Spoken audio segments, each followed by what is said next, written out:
La Estrella en Voto 2024 sigue con las entrevistas a los candidatos presidenciales. Hoy toca el turno de Melitón Arrocha. Como siempre vamos a hablar de los temas que hemos abordado con los otros candidatos. Melitón, gracias, bienvenido. Gracias a ti, Adelita. Gracias a La Estrella por este espacio. Al contrario, es candidato por la libre postulación, que no lo pude decir antes, así es que es más vale aclararlo. Y nosotros estamos haciendo una ronda de algunas preguntas con respuestas un poquito más concretas en temas puntuales. Por ejemplo, en el tema de la Constitución, ¿usted está de acuerdo en que hay que cambiarla, sí o no? Sí. ¿Cómo? Mira, yo creo que el único método pragmático de cambiar la Constitución es mediante el mecanismo que establece la propia Constitución. Yo no creo en un mecanismo constituyente, ni originaria, ni paralela, como mecanismo para lograr la reforma constitucional que todos esperamos y por lo tanto, desde mi perspectiva, nuestro planteamiento es claro. 90 días después de haber asumido el gobierno, vamos a presentar un texto constitucional a la discusión general amplia de la sociedad y una vez que hayamos encontrado lo más cerca al consenso que podamos, vamos a presentarla a dos asambleas distintas y someterla a un referéndum. ¿Y quién va a redactar esas reformas? Bueno, yo, el gobierno, la gente que me acompañe, el Consejo de Gabinete, ese será el texto original y después, por supuesto, vamos a abrirlo para que ese texto se enriquezca, esa propuesta, entendiendo que no hay una verdad absoluta sobre ninguno de los temas y que tenemos que entender que el país ve una misma posición desde muchos ángulos y habrá que tener, digamos, el espacio y la apertura desde la perspectiva del gobierno como para entender que ese texto constitucional es la piedra angular de la gobernabilidad democrática del país, que por lo tanto no puede representar al gobierno, sino a todo el pueblo panameño. La gran incógnita que muchos nos hacemos es cómo lograr esa representatividad para que todo el mundo se ponga de acuerdo y de qué manera se va a lograr eso, porque si vamos a citar a todos los representantes, ¿quién va a elegir esos representantes para que puedan opinar, hablar, modificar? ¿Cuál va a ser ese método? Bueno, en primer lugar, Adelita, yo no creo que va a haber nada en el quehacer nacional en donde todos nos podamos poner de acuerdo. Yo lo que creo es que tenemos que alcanzar los máximos consensos posibles de cara a refundar el Estado a través de un nuevo texto constitucional. Por lo tanto, mi planteamiento en torno a una reforma constitucional es de digamos, una profundidad muy importante. O sea, vamos a abordar muchos temas dentro de la reforma constitucional. Y después, por supuesto, habrá que convocar a todos los sindicatos, habrá que convocar a la clase empresarial, a las iglesias, a todos los partidos políticos. O sea, toda aquella expresión social que se encuentre organizada tiene que tener un espacio en el debate de reformas constitucionales. Y ese creo que debe de ser uno de los grandes retos, cómo ponernos de acuerdo sin sobresaltos sociales, de manifestaciones y de posiciones políticas. Bueno, fíjate, en una reforma constitucional al amparo del marco de la Constitución no debería haber ningún sobresalto. Lo que pueden haber son... Los ha habido.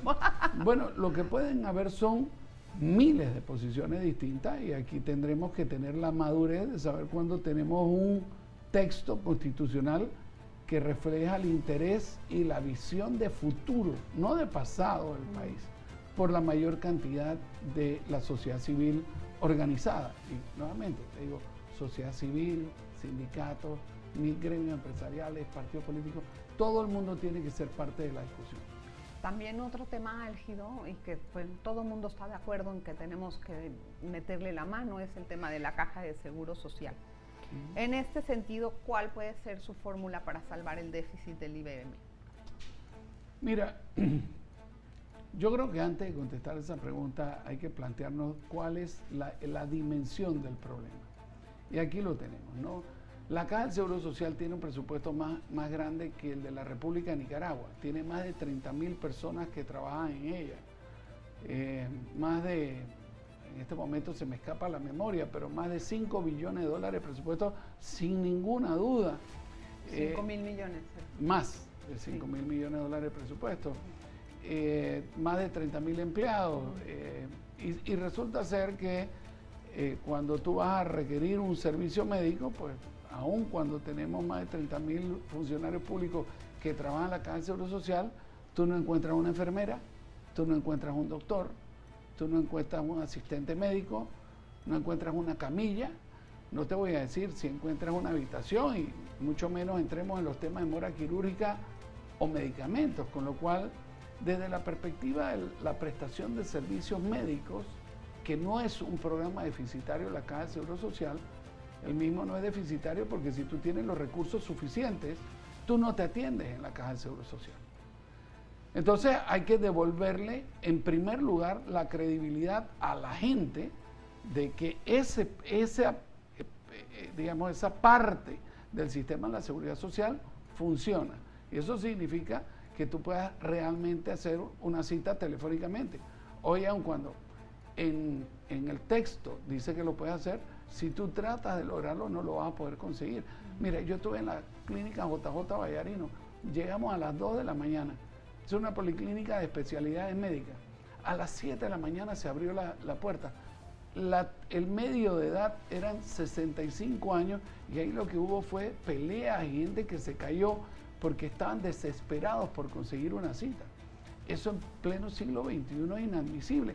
Y ahí me dijeron, vete a la vuelta de la esquina para ver cuál es la fila en función de que te hagan un examen de sangre. Imposible. Con lo cual, nuestra estrategia tiene que ser, en primer lugar, hacer los cambios administrativos que todos transitan por una reforma a la ley de la Caja de Seguro Social. Y que esos cambios administrativos reubiquen el personal a donde están las necesidades. El segundo es, le tenemos que devolver a la población servicios de calidad y en cantidad suficiente en materia médica, incluyendo la provisión de medicamentos y de exámenes de sangre. Y por último, una vez que ya le hayamos devuelto, digamos, la confianza a la gente de que las cosas se están haciendo bien y de que la institucionalidad finalmente empieza a funcionar para el asegurado, tenemos que entrar en el programa de invalidez, vejez y muerte por beneficio definido. Temas que hay que hacer. Pero ¿cuánto tiempo le va a tomar hacer todas esas reformas y mientras tanto de dónde va a sacar el dinero para cubrir el déficit? Bueno, aquí va. El gobierno nacional o de la misma Caja de Seguro Social habrá que trasvasar fondos de manera tal que ya sea la misma caja le presta, no le presta, pero le otorga determinada cantidad de recursos o el gobierno central de manera tal que se extiende el periodo que algunos expertos indican que a partir de agosto, septiembre de este año no habría suficiente dinero para que salieran los cheques. Entonces, eso nos va a ganar un tiempo, nos va a dar un espacio que yo creo que andará entre el año y medio, como para que podamos demostrarle a la población que efectivamente las cosas están caminando en la dirección correcta. Y después de eso, Adelita, hay que poner un tema que es irremediable sobre la mesa. Y sobre eso yo te voy a decir, nosotros en nuestra campaña no descartamos que se requieran de medidas paramétricas para poder salvar la Caja de Seguro Social. Bueno, es una recomendación de la OIT como que la más infalible. Lo que me deja pensando es, ¿de dónde va a sacar el dinero para poder darle ese aire a la Caja de Seguro Social y cuánto dinero necesita? ¿De dónde lo saca? Mire, nuestras estimaciones es que es entre 1 y 2 billones de dólares que no resuelven el problema de la Caja de Seguro Social, sino que simplemente lo postergan. Y hemos estado hablando del déficit que tiene el programa de invalidez, vejez y muerte por beneficio definido. Sí, correcto. Pero hay que recordar que la Caja de Seguro Social tiene otro programa, que es el de invalidez, vejez y muerte, pero por cuentas individuales. Ese programa todavía no hace déficit de ninguna naturaleza. De hecho, si la memoria no me es infiel, es en el año 29 que inicia a jubilarse y en consecuencia empieza a retirar, pero de una forma muy pequeñita, los fondos por parte de la generación que viene detrás de nosotros. Con lo cual hay un espacio en donde un programa pudiera proveerle fondos de manera temporal y en carácter de préstamo al otro, mientras que se resuelve el problema de fondos de invalidez, vejez y muerte por beneficio definido. Eso, los entendidos en la materia dicen que eso ahonda mucho más el déficit de la caja, porque hasta que se logran los las medidas paramétricas y que se pueda entonces empezar a recuperar, ¿no?, el programa de beneficio definido, que es el que está manifestando más problemas, mientras tanto el otro le está prestando, y cuál es la garantía de que le van a pagar al otro. ¿Cómo vamos a garantizar que no ahondamos más el déficit ahí, bueno, en los dos programas? Digamos, yo estoy en desacuerdo con esa posición. Es un programa o el gobierno central que de manera temporal le otorga unos fondos al programa de invalidez, vejez y muerte por beneficio definido, y tenemos un periodo de 1 año y medio para hacer la reforma a la Caja de Seguro Social por vía legislativa. ¿No es el sistema mixto el que le da los fondos? Bueno, sí, pero el concepto técnico, si la memoria no me es infiel, es por cuentas individuales. Sí, correcto. Entonces, esa le daría temporalmente los fondos. Habría que encontrar el formulismo jurídico, porque entiendo que la ley de la Caja de Seguro Social también lo prohíbe. No permite el concepto de préstamo, pero eso le daría políticamente el espacio de 1 año, 1 año y medio, para que mientras que suceden las demás cosas, logremos pasar ese cuerpo legislativo que va a requerir de una pericia política brutal, ¿no?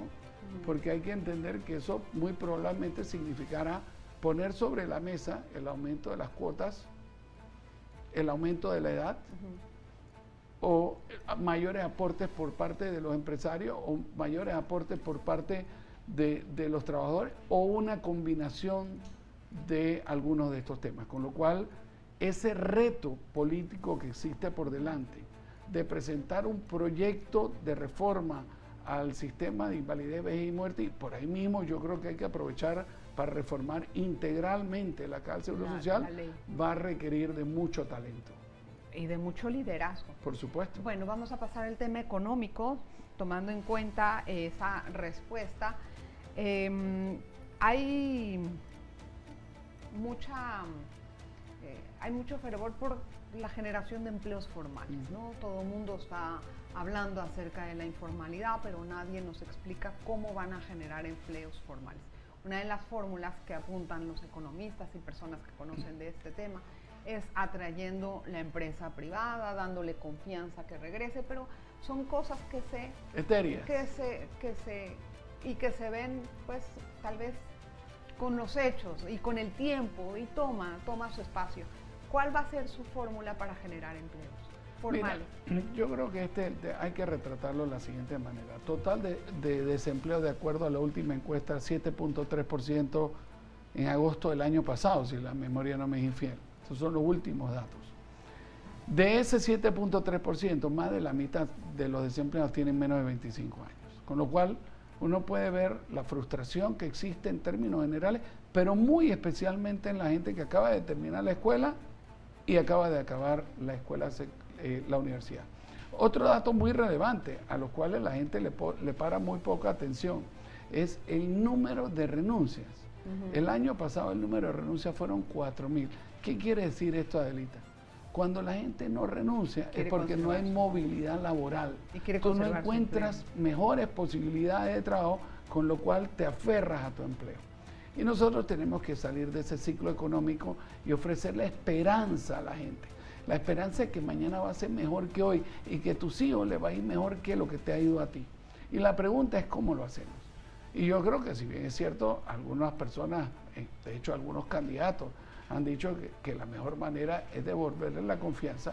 Yo creo que eso es demasiado etéreo para planteárselo a la gente como tu plan de gobierno, porque eso, entre otras cosas, no depende de las labores únicas del Ejecutivo. Entonces, yo te voy a plantear algunos temas y dependiendo de cuánto tiempo tengamos, ahondaremos o añadiré temas. El primer tema que vamos a hacer, y que depende exclusivamente del gobierno nacional, vamos a iniciar un proceso de desburocratización profundo. Mira, si tú hoy decides iniciar un negocio para mercadear cualquier alimento o incluso cualquier medicina, resulta ser que tú tienes que sacar un registro sanitario. Es eterno. Si tú vas hoy a tratar de construir cualquier vivienda, no te puedo decir la cantidad de tiempo y lo opaco que es el sistema para entender cómo va evolucionando tu permiso de construcción.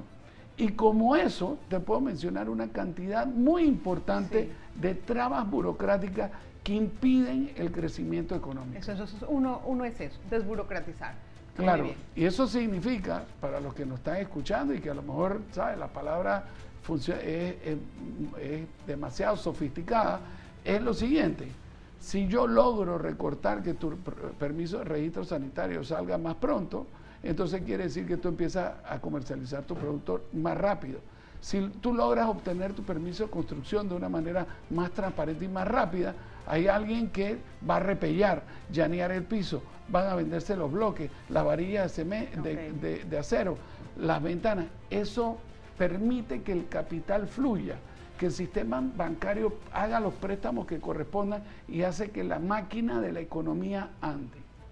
El segundo tema que hemos planteado, y esto con la finalidad un poco de evitar la migración laboral que está sufriendo la gente del interior y que empieza a ponerle un peso en temas tan importantes como el suministro de agua potable en la ciudad de Panamá, es una nueva política de biocombustibles. Mira, nosotros con mucha facilidad podemos crear bioetanol, biodiesel y biomasa. Eso ya se aprobó en la Asamblea. Bueno, pero no se ha tiene su fecha de inicio. Pero no se ha implementado. Años. Pero es que tiene una fecha de inicio pronto. O sea que lo que tú me estás diciendo es que no lo apoye o que lo apoye. No, digo que eso ya está creado, pues. O sea, que es una idea que ya está. Y la desburocratización pues. También. No tanto. Como que no, eso lo ha planteado muchos gobiernos, de hecho lo han implementado. Pero yo te voy a decir lo que yo voy a hacer y lo que yo voy a apoyar.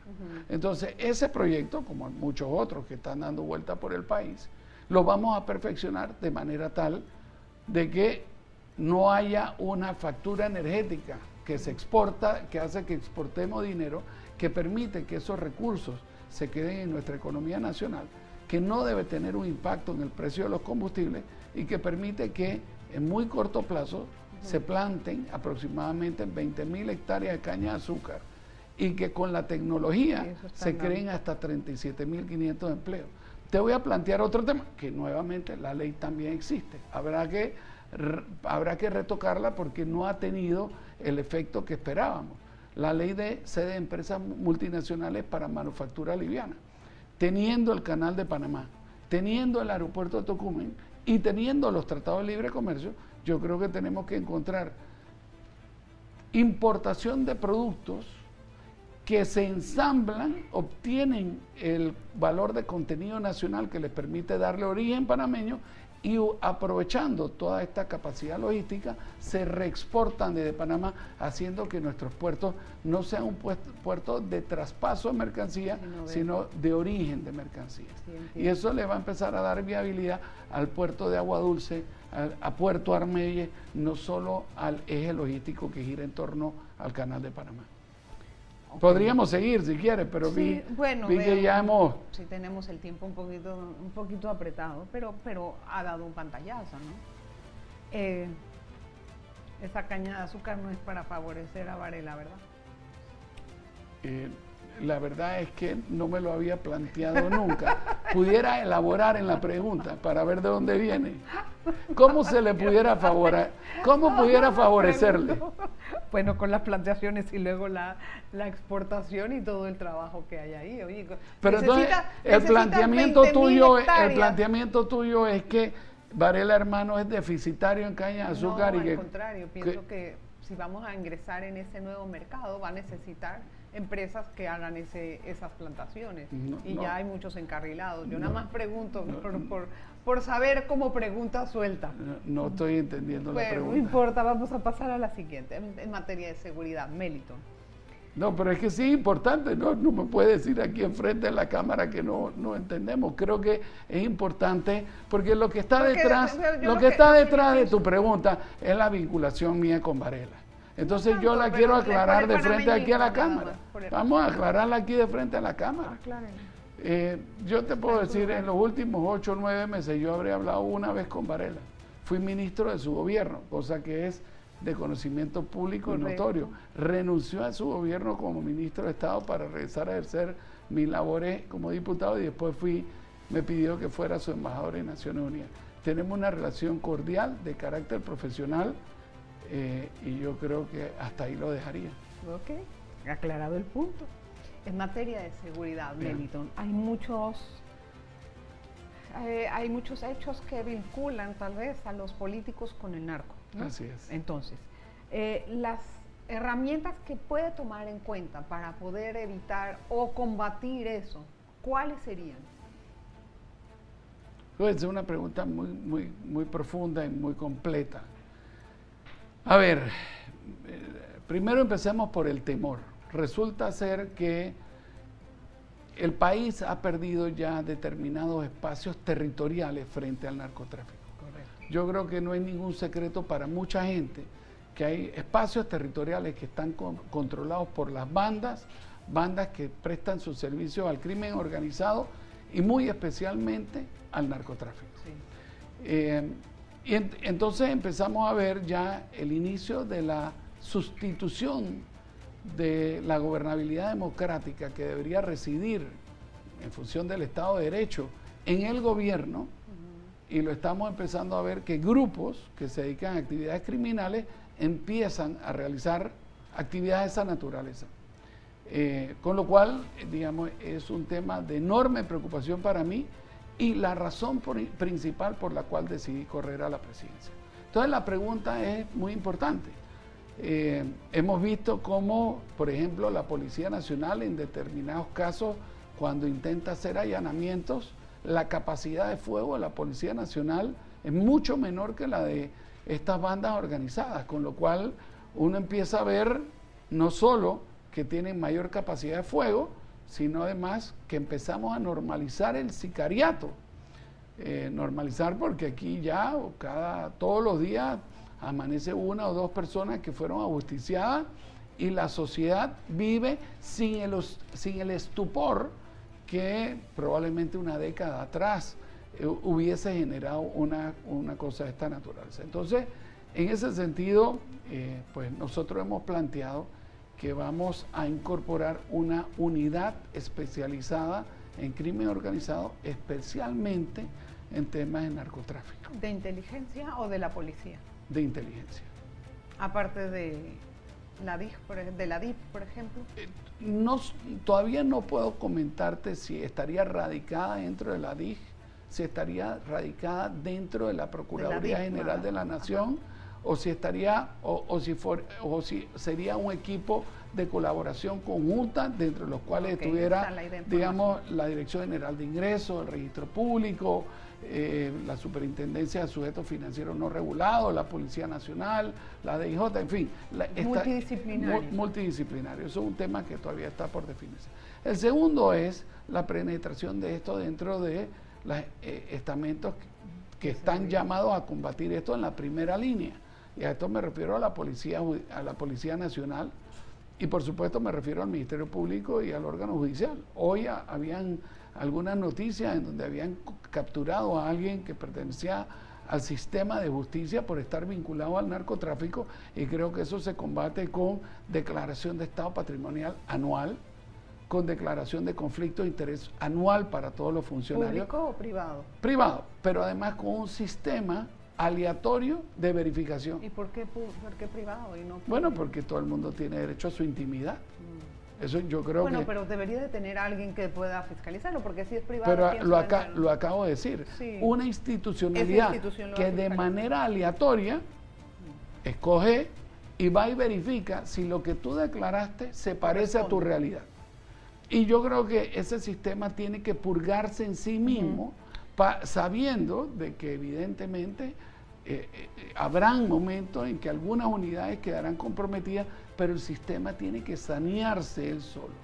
Y después tenemos que hacernos una pregunta un poco más estratégica, y es: ¿por qué nosotros hemos incrementado tanto la captura de narcóticos, particularmente cocaína?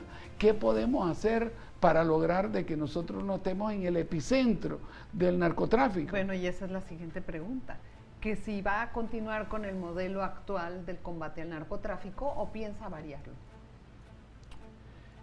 Yo creo que vamos a continuar con el modelo actual de combate al narcotráfico en función del enfoque de captura y colaboración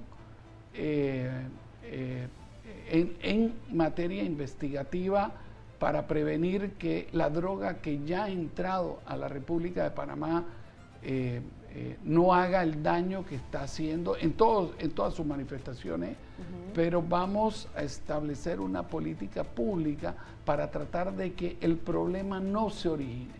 En otras palabras, lograr que no pueda entrar la droga a la República de Panamá, por lo menos no en las cantidades en que está entrando, porque todos los años batimos un récord de captura de narcóticos, ¿no?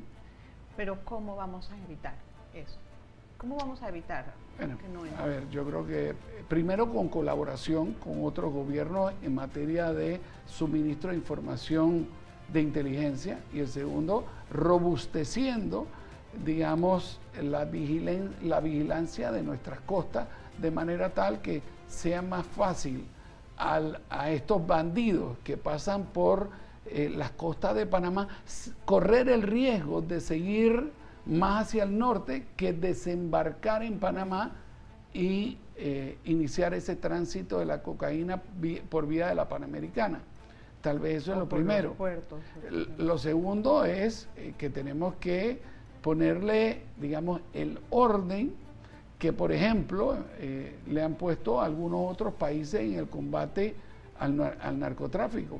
No me atrevería a decir de penas más severas, porque ya son lo suficientemente altas como para que eso sea lo que evite, pero sí vamos a trabajar para que el duro peso de la ley le caiga a todo aquel que esté vinculado a esa actividad. Bien, pasamos ahora a medio ambiente. En el medio ambiente hay muchas preguntas, la verdad, y también hay el agua, lo estamos introduciendo en esta parte. Voy a tratar de que me conteste dos, ojalá se pueda. La primera es cómo va a modernizar la recolección de residuos, de desechos sólidos, ¿no? Esa es una. Y la segunda se la voy a dar de una vez, si puede unir las respuestas, mejor. ¿Cuál puede ser la propuesta para garantizar agua para Panamá y para el canal sin que estemos en esta situación de que cuando vienen estos fenómenos nos vemos en estas necesidades de bajar calado, reducir esto, lo otro? ¿Qué puede hacer? Voy a comenzar con la segunda, porque es tan larga que a lo mejor no nos va a permitir la primera, pero creo que es un tema estratégico. Mira, en todo lo que yo he caminado, el principal factor para medir la inequidad es el suministro de agua. Yo he visto que las comunidades que más recursos económicos tienen mayor calidad y cantidad de agua, y en la medida en que tú tienes menos recursos económicos, pues tienes casi nula disposición del suministro de agua. Entonces ahí hay un factor de bomba de tiempo desde mi perspectiva, en función de la gobernabilidad democrática del país, porque tú puedes vivir con todo excepto sin agua. O sea, tú puedes pasar hambre y no morir, pero el sin agua es un líquido vital con el cual pues no solo la calidad de vida queda comprometida, sino en términos generales todo. Entonces, habiendo dicho eso, yo creo que hay que escuchar la propuesta técnica que ha planteado el Canal de Panamá, y eso significaría, primero, establecer cuáles son los polígonos que delimitan la cuenca del Canal de Panamá, una tarea legislativa que hay que hacer, que el próximo gobierno tendrá que hacer. Le va a tocar ya. El segundo tema es el trasvase de la cuenca del río Indio, y el tercer tema, te diría, es hay que hacer una potabilizadora en Bayano, porque al poner una potabilizadora en Bayano y generar una red de suministro de agua para Panamá Norte y Panamá Oeste y Panamá Este, le vamos a quitar presión al Canal de Panamá, devolviéndole la capacidad de que el suministro de agua para Aragán y Chorrera mejore. Ahora, esas son, digamos, soluciones de corto y de mediano plazo.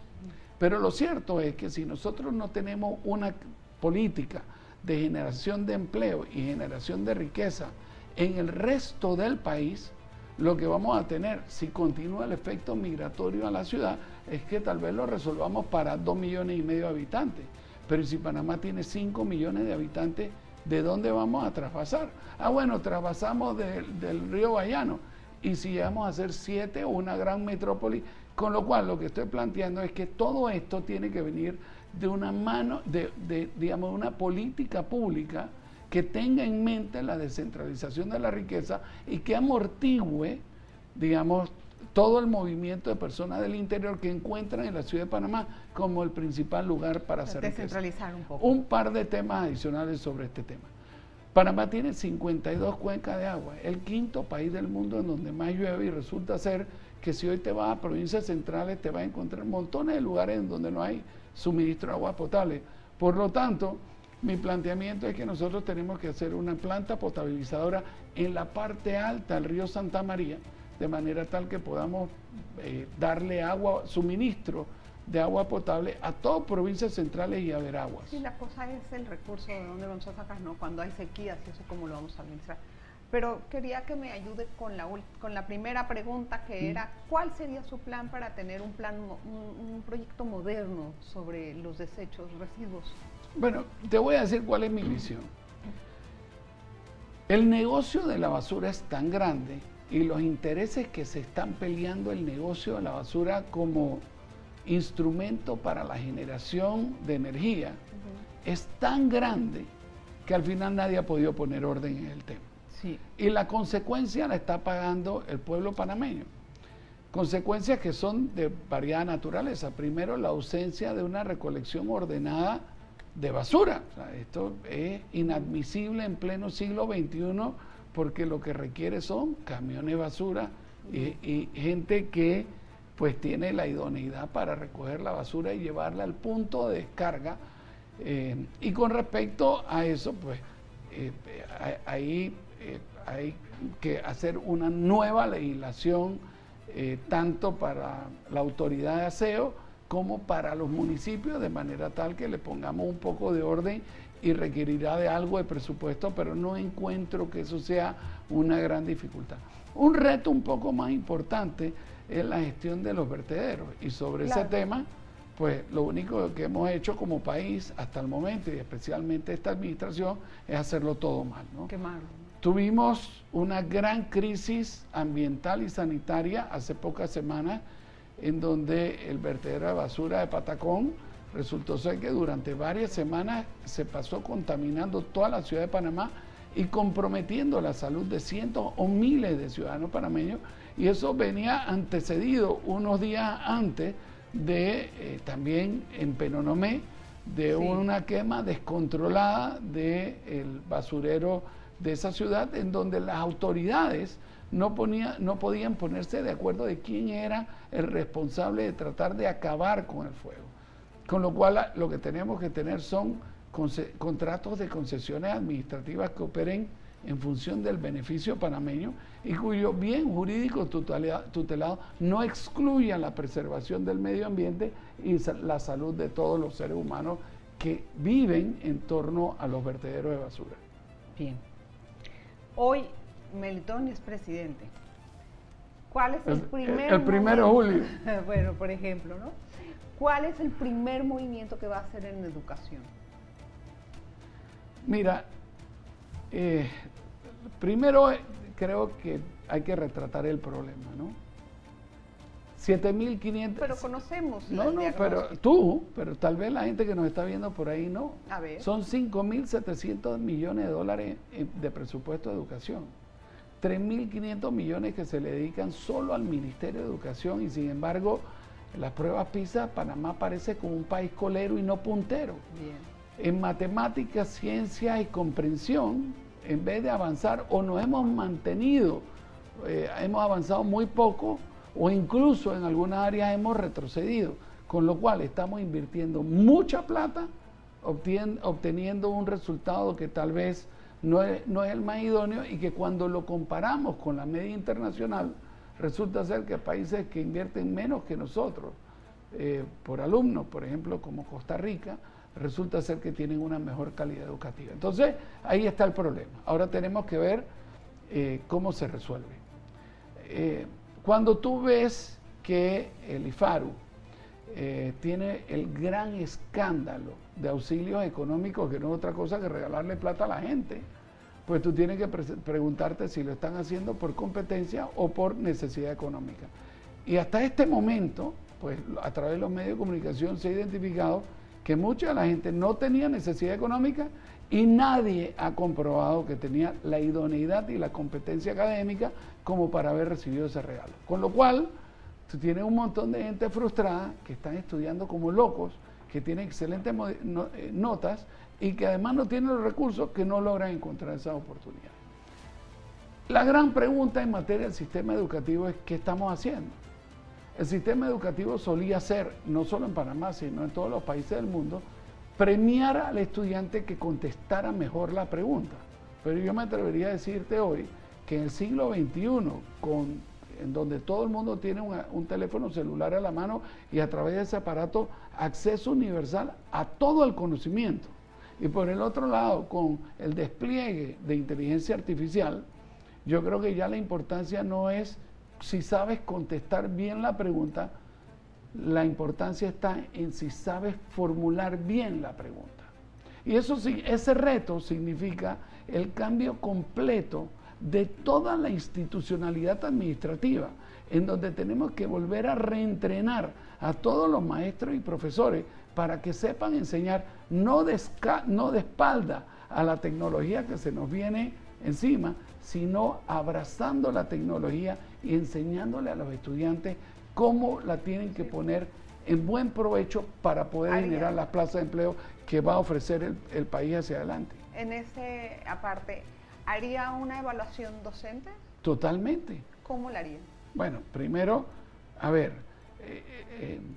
el sistema educativo que estaba diseñado para que en función del mérito, dentro del propio sistema educativo, profesores y maestros promovieran a la gente más capacitada, ha perdido su norte.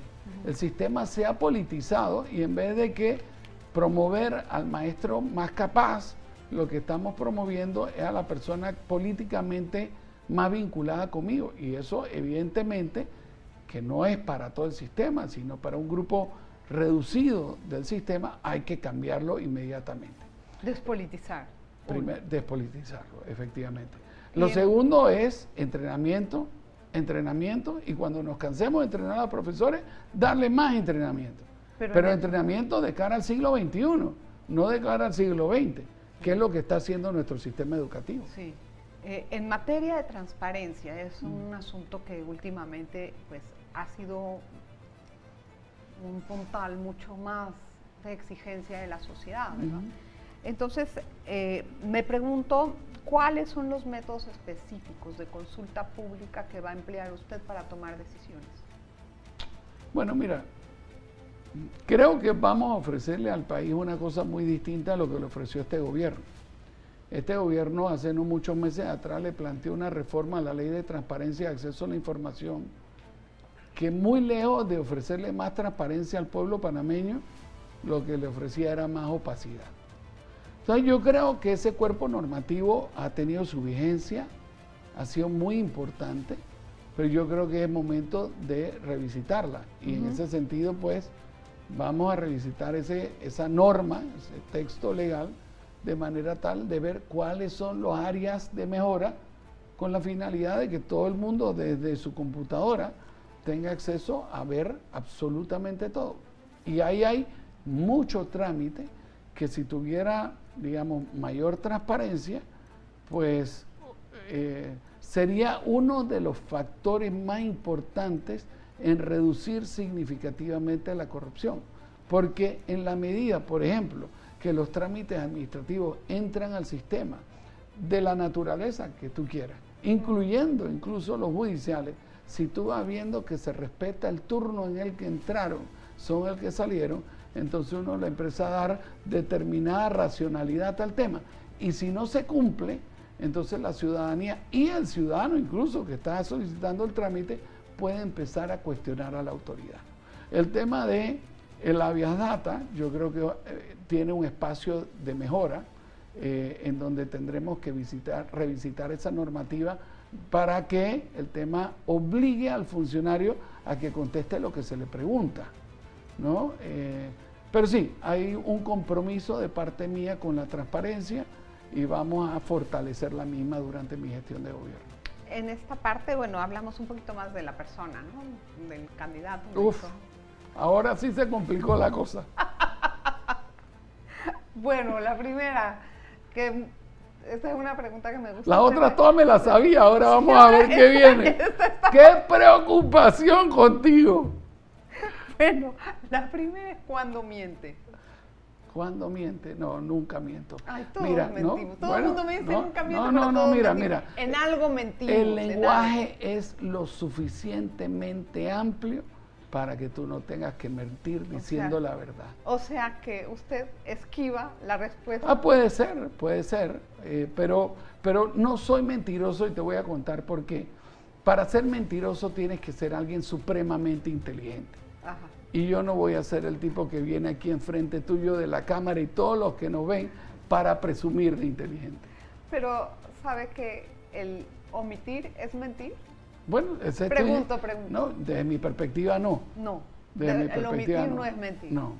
Eso hay que preguntárselo a un montón de periodistas. Sí. ¿Es callar? Callar tampoco es mentir. Mentir desde mi perspectiva es decir una cosa que sea falsa. Falsa. Okay. Otra cosa, a ver, para tomar una decisión, ¿no? Porque son decisiones a veces en la vida que uno tiene que... ¿Cuánto tiempo se tarda Melitón o cómo la toma? No, yo soy muy rápido tomando decisiones y te digo, trato de encontrar, primero, me gusta ser la persona que menos sabe en torno a una mesa y no tengo ningún complejo con eso. Hay algunas personas que siempre su ego lo empujan a que ellos tienen que ser el cantalante de la mesa, el que más sabe. No, yo por el contrario, frente a decisiones complejas, quiero estar rodeado de gente que sepa más que yo sobre la materia. Y el presidente es el gran generalista. Sí. Él no podrá ser especialista de nada por la amplitud de su cartera. Entonces, ese es el primer tema. El segundo tema es, todo el mundo está invitado a opinar libremente y sin ninguna cortapisa, pero el que toma la decisión soy yo. Y normalmente me abrogo el derecho a veto, ¿no? Pero las decisiones son rápidas, bien pensadas y muy pragmáticas. ¿Es más impulsivo o es más racional? Racional. Es más racional. Más racional. ¿Y qué reza y a quién le reza? A nadie. ¿No le reza a nadie? No. ¿No cree en Dios? Sí, creo en Dios. Entonces, no, sí. Pero no reza. No, y fíjate, digamos, el rezo como un formulismo no lo tengo, pero eso no significa que no tenga un espacio muy importante de espiritualidad. Exacto, o sea, le pide a Dios algo, es decir, no tiene que rezar he tenido la rezo suerte específico, sino rezar también es pedirle a Dios algo muy íntimo, ¿no? Sí, mira, he tenido la gran suerte de no tener que convocar al Creador para pedirle nada últimamente. ¿A poco no le pide que quiere ganar la elección? No, porque mira, el camino es misterioso y hay veces que cuando tú tienes una gran derrota y sientes que estás en el momento más bajo de tu vida, resulta ser que todo eso tenía un propósito que descubrirás más adelante. Entonces yo creo en el destino manifiesto y lo que estoy haciendo aquí es trabajar todo lo que mi habilidad y mi fuerza me lo permiten, pero yo sí creo que hay un destino escrito y que se va a cumplir. Pero sí cree en Dios. Sí, por supuesto. Soy un fiel creyente. No soy ritual. Exacto. No creo en la ritualidad de la conexión espiritual, pero sí creo profundamente en Dios. Y esta es la parte más difícil de la entrevista. Miércoles. Ahora sí. Si las otras eran fáciles, no quiero imaginarme la que viene. Puede dar un mensaje a sus electores. Bueno. ¿Por qué votar por usted? Te digo, vamos a devolverle la esperanza al pueblo panameño de que mañana va a ser mejor que hoy, que tus hijos van a vivir en un país repleto de oportunidades y que nuestro gobierno va a sentar las bases de eso. Te pido por favor que escuches a todos los candidatos a la presidencia y siempre ponlo en el siguiente contexto. Hay campañas millonarias que desde cuartos acondicionados de compañías publicitarias van a crear el cliché que tú quieres escuchar. Pero te pido por favor que los escuches y veas si te están diciendo la verdad. Nosotros te vamos a hablar con la verdad, no importa cuán difícil sea, porque Panamá tiene muchos retos por delante y esta generación tiene que enfrentarlos. Gracias, Melitón, por estar con nosotros. Muchas gracias a ti, Adelita. Qué lindo. Gracias a usted siempre por la atención. Nos vemos en el próximo episodio.